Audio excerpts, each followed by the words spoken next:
Bom dia, boa tarde, boa noite, investidores e demais pessoas interessadas em análise de empresas. Neste vídeo eu vou analisar a Azul SA, a empresa de aviação. Antes disso, um recadinho, deem uma olhada no meu blog, que o link está aí na descrição do vídeo e aí na tela também.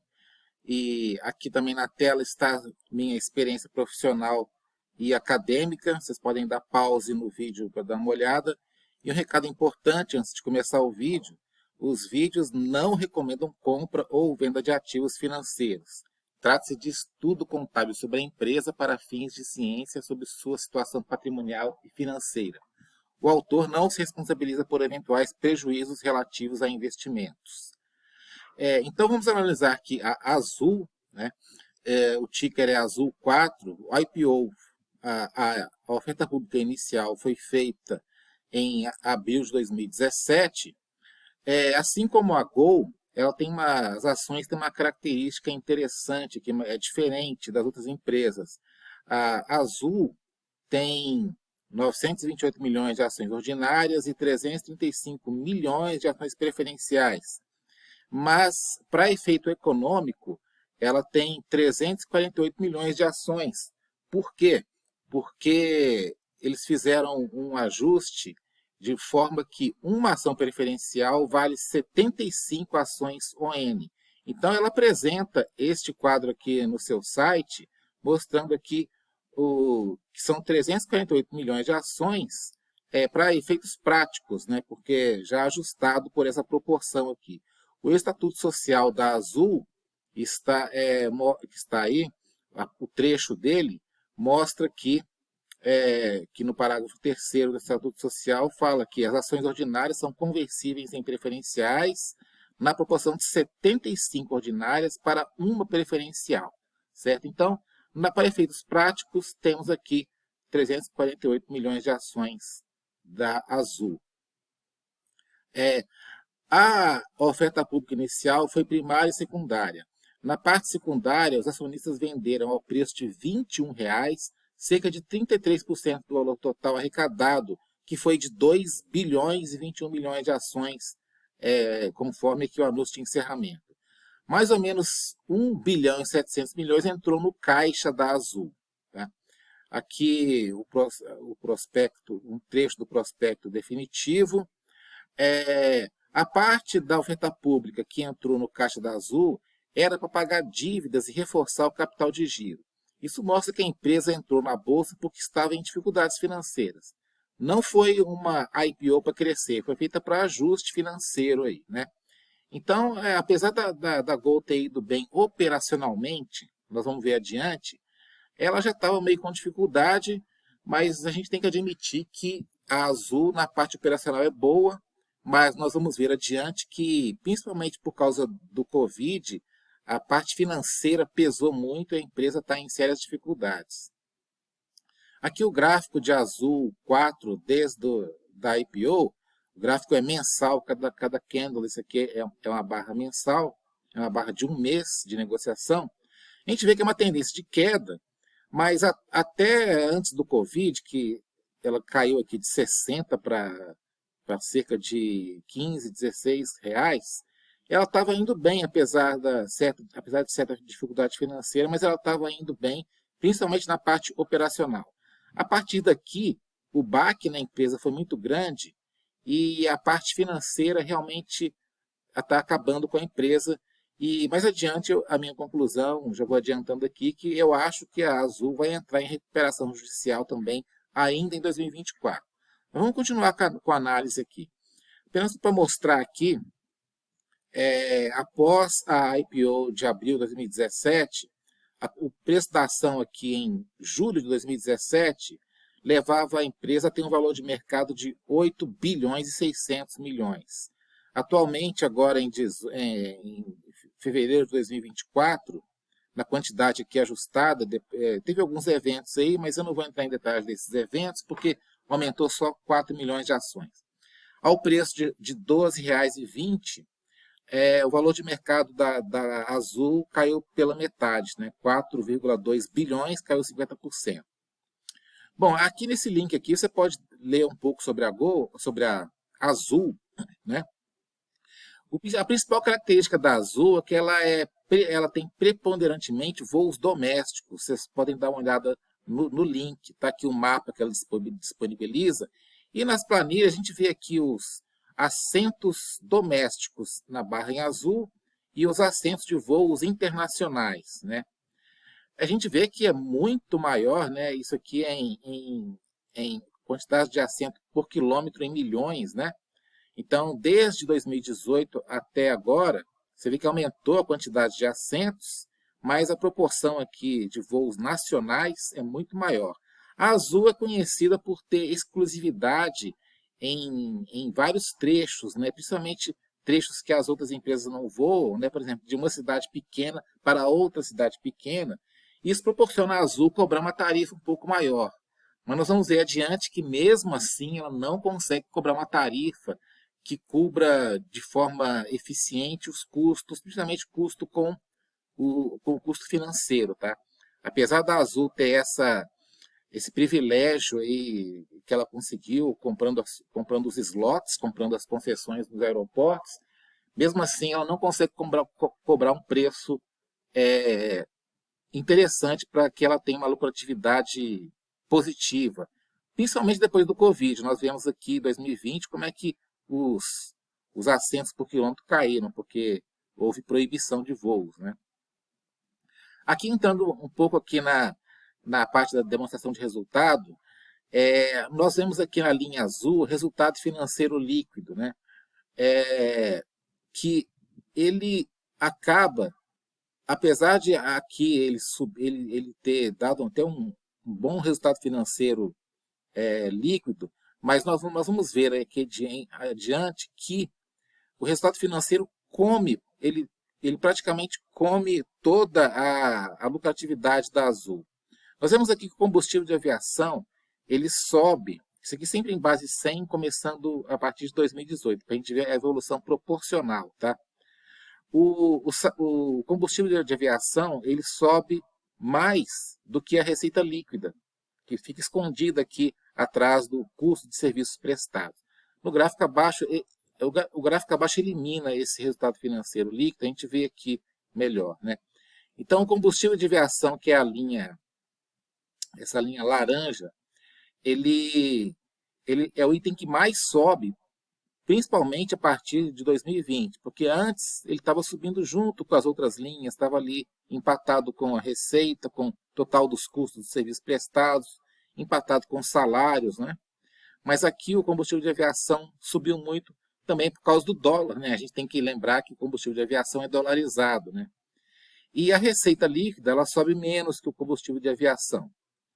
Os salários sobem menos do que todos os itens aqui a partir de 2021. É um item bom para a Azul, né? Que ela economiza um pouco, mas nós vamos ver que a combinação desse gráfico aqui com o resultado financeiro colocou a empresa em sérias dificuldades. Nesse gráfico aqui, é um gráfico um pouco mais complexo, mas ele é interessante. Fica claro que a parte operacional da Azul é boa, mas ela precisa aumentar as tarifas de voo para fazer frente ao preço médio do litro do combustível, que é o item que mais sobe, que é essa linha aqui, essa linha mais escura aqui, azul, marrom, mais ou menos marrom, né? Essa cor. E então o combustível de aviação sobe muito por causa do dólar, né? E a empresa acaba se endividando também, porque tem que contratar dívida para fazer frente à manutenção e principalmente às outras despesas, né? Ela parece que não consegue aumentar as tarifas, porque talvez a quantidade de passageiros iria diminuir. Então a tarifa média, que é a linha azul claro, veja que ela sobe menos do que a quantidade de passageiros, que é a linha amarela. E a conclusão desse gráfico aqui é o seguinte: o que falta para que a empresa mostre lucratividade? Aumento de tarifas e redução do enorme custo da dívida financeira.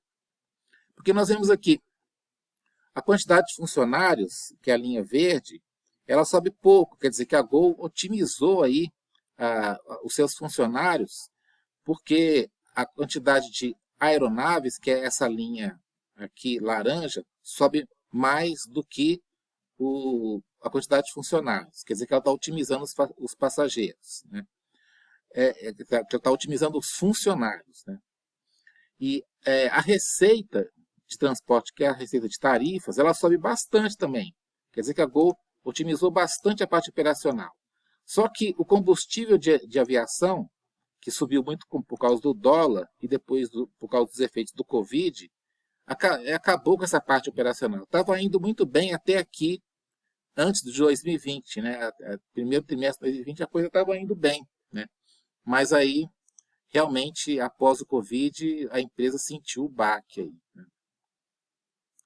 Então, a margem EBIT, que é o lucro antes das despesas e receitas financeiras, revela que a Azul está bem na parte operacional, mas a dívida consome totalmente a empresa.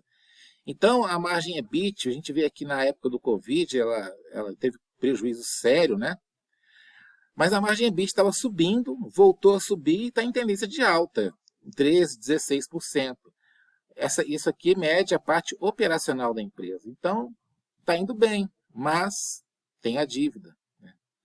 Como resultado, a gente vê seguidos prejuízos aí, enormes, né? Por exemplo, aqui na época do Covid foi 6 bilhões, 6,1 bilhões de prejuízo, depois outro prejuízo no segundo trimestre de 2020 de quase 3 bilhões, e prejuízo aqui, e ela estava, antes disso, ela estava começando a entrar numa espiral de lucro, né?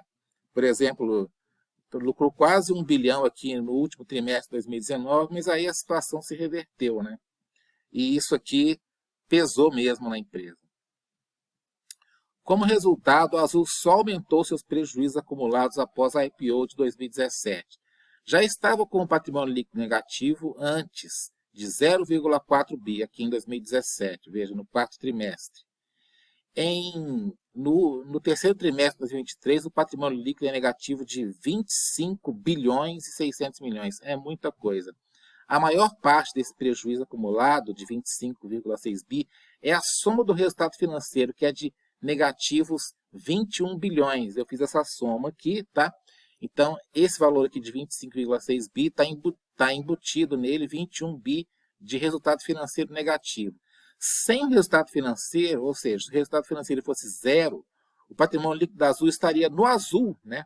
O patrimônio líquido da Azul estaria no azul em R$500 bilhão aqui no terceiro trimestre de 2023. E a conta de prejuízos acumulados estaria ainda no vermelho, em 3,6 bi, mas uma situação muito melhor. Ela talvez nem teria que entrar em recuperação judicial.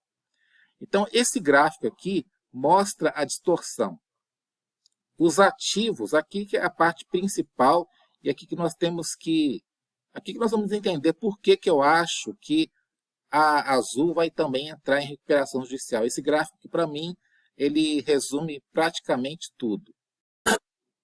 Veja que os ativos, né, ativo imobilizado, intangível, direito de uso, eles estavam subindo até primeiro trimestre de 2020, antes do Covid, desabaram aqui.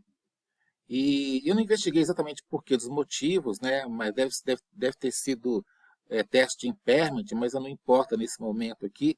Voltaram a subir, voltaram a subir. Só que em proporção, se você considerar em proporção à dívida financeira ela subiu na época do Covid, caiu um pouco e continuou subindo, e aqui atingiu um nível que eu acho que pede uma recuperação judicial, né? Parece a situação da Gol, que eu analisei em outro vídeo que está aí no YouTube. Eu acho que a solução para a Azul é a recuperação judicial aqui, e eu entendo que vai acontecer ainda em 2024. Esse gráfico abaixo resume também a situação financeira. A dívida financeira aumenta muito mais do que a receita e ativos. Aqui eu fiz em números índices, começando de 2018, para ver a evolução proporcionalmente de cada item. Então, nós vemos aqui a receita líquida, que é a linha cinza, ela sobe bastante. Isso é muito bom, né? Mas a dívida financeira sobe muito mais, né? Tá subindo muito mais que a receita, acabando com a situação financeira da empresa, né? E os ativos, né, em proporção, sobe menos, quer dizer, a empresa, os ativos sobem menos, aí ela ainda consegue subir a receita de vendas, mas a dívida sobe muito mais, né? Os ativos sobem em menor proporção, porque a empresa com dívida alta e sem margem de lucro fica impossibilitada de aumentar ativos, né? Então, isso aqui é uma situação sufocante, né? A dívida aqui está acabando com a empresa. Então, quais são as conclusões? Eu acho que a Azul solicitará em breve recuperação judicial. Parece que já está em uma recuperação extrajudicial, debaixo dos panos, né, em acordo com os credores. Isso é comum as empresas fazerem, elas entram em acordo com os credores e começam a postergar, rolar dívidas sem entrar na justiça. Mas a situação está piorando muito em 2023. Não é à toa que a Gol entrou em recuperação judicial. A situação operacional da Azul é muito boa, né? Conseguiu aumentar a receita, número de aeronaves e otimizou a quantidade de passageiros por voo. Mas a dívida parece insustentável. A empresa mostra que não consegue fazer algo muito necessário: aumentar o valor das tarifas, que subiram em menor proporção que os preços dos combustíveis e do que o custo da dívida. Se não fosse o baque causado pelo Covid, a Azul certamente estaria hoje em uma situação bem melhor. Eu acho que a Azul deve cair muito. Eu acho que a Azul 4, né, a ação, deve cair muito em 2024, porque eu acredito que vem uma recuperação judicial aí. Contudo, se sair da recuperação judicial com situação financeira equilibrada, eu acho que será uma boa oportunidade de comprar a Azul 4. Por hora, eu estou de fora de Azul 4. Eu nunca tive, mas eu estou de olho. Parece ser bem administrada a empresa. Na medida do possível, os executivos fazem um bom trabalho, mas a situação do mercado a partir de 2020 foi severa, né? Então, não tem executivo bom que faça milagre com a situação pós-Covid aí para as aéreas. Então, um recado final aqui: os vídeos não recomendam compra ou venda de ativos financeiros, são estudos particulares aí que eu faço e representam apenas minha opinião pessoal. O autor não se responsabiliza por eventuais prejuízos relativos a investimentos.